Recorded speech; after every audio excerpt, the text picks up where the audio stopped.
Hello, everyone. I'm Veronica Garcia, producer and host of Presencia, the Latino TV show from NEPM. I'm also a part of the Women in Business Summit Advisor Board.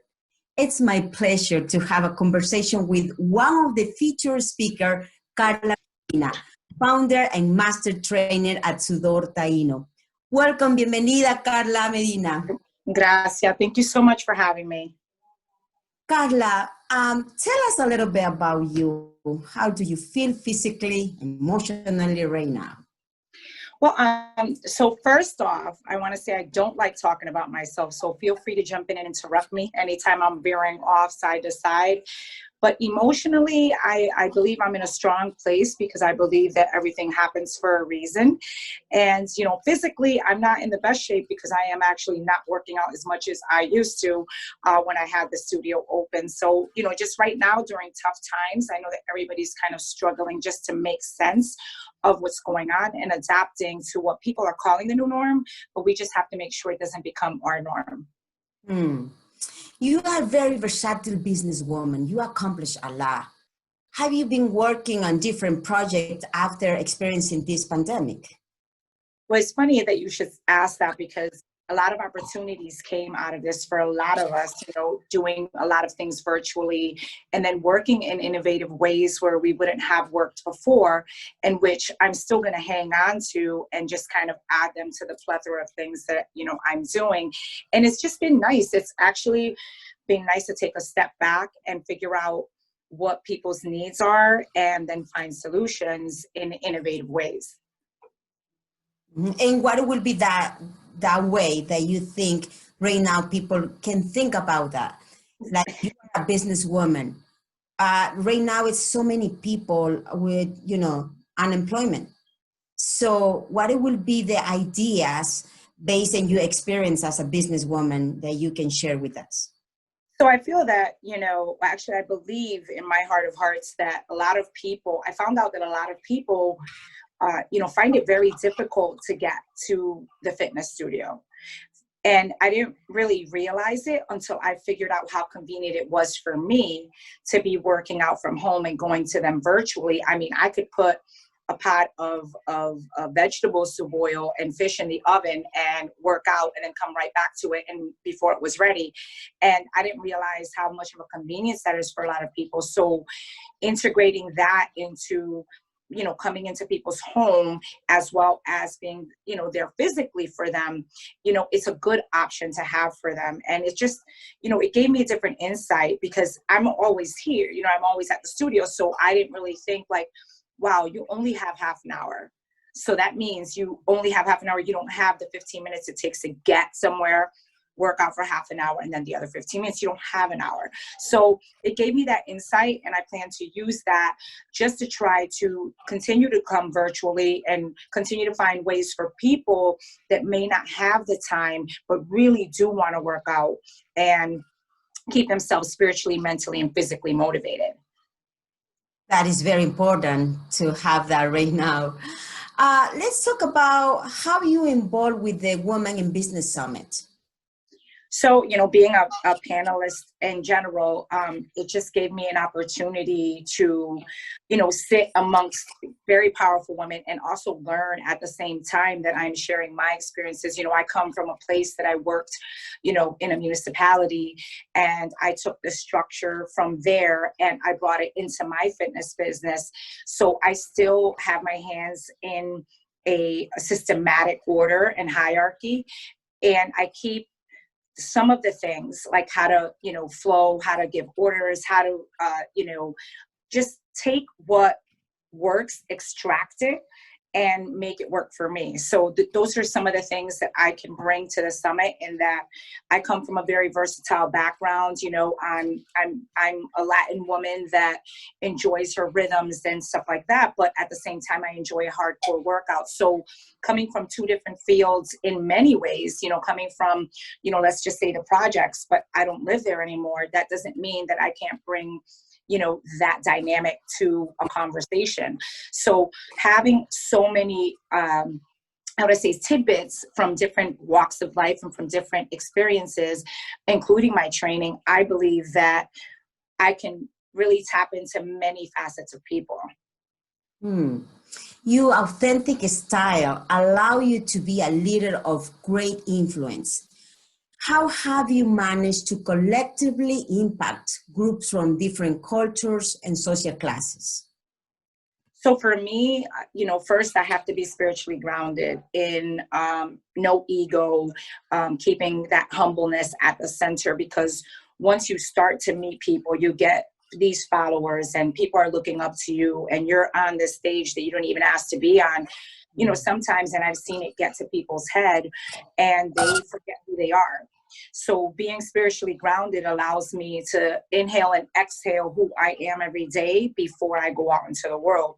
So keeping that authenticity at the center really requires that type of commitment to yourself in order for you to serve others altruistically.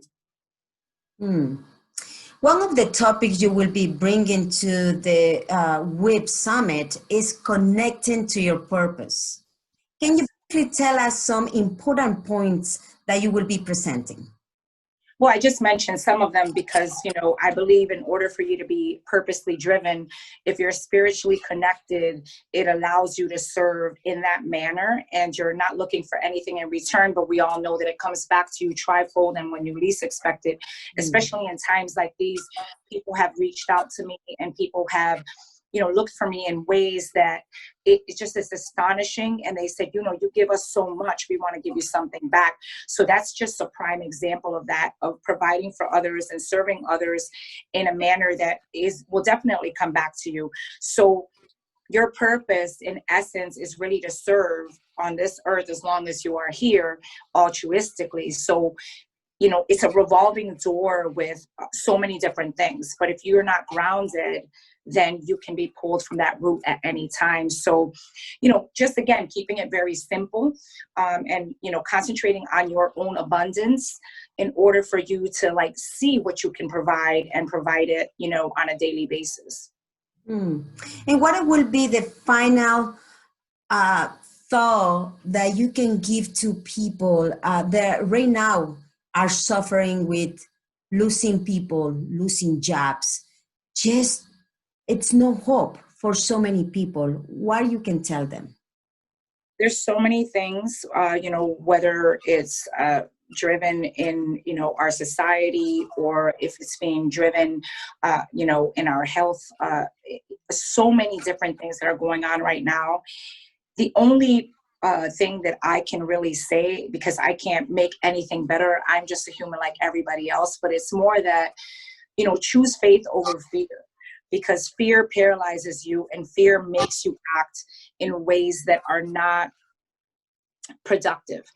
But if you choose faith and you take a step back and really think about what you're going to say, what you're going to do your research, fact finding, have knowledge, get trained, and then really push the positive envelope, I believe your faith can take you a lot further than faith can, because again, it paralyzes you and it puts you in a place where you may or may not do things or act in a certain way.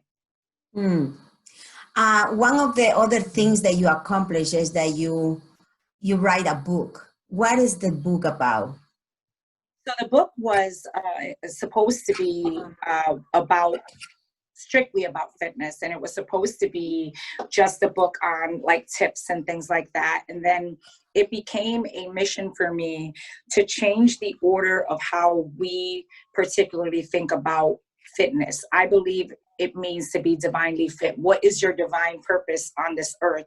So in order to achieve that, you have to think about your spirit, mind, and body, not your mind, body, and spirit. Your spirituality must come first, because your mind plays tricks on you. You can depress you. It can cause you anxiety. It can tell you lies and cause fear. So again, we're coming back to that, where if you're spiritually grounded, then your mind can be changed very easily. It takes 2 seconds to change your mind versus staying in bed for 3 months with depression. So the book really takes you through stories where I found certain biblical verses that helped me through that time. And then it takes you through the story and it says, like, can you relate? It asks you questions. It's actually a working chapter so that you can uncover the simple things that may hold you back, those self-limiting beliefs that may hold you back, et cetera, et cetera. Then from there, it gives you a small physical exercise to do to basically release feel-good hormones, because everybody knows when you work out, you feel amazing. Maybe not during, but afterwards, you release those feel-good hormones and it feels amazing. So the book takes you through that spirit, mind, and body journey. And each chapter has its own theme. And it's really there to, you know, uncover, like I call them, the dark roots in order to let them grow. Wow.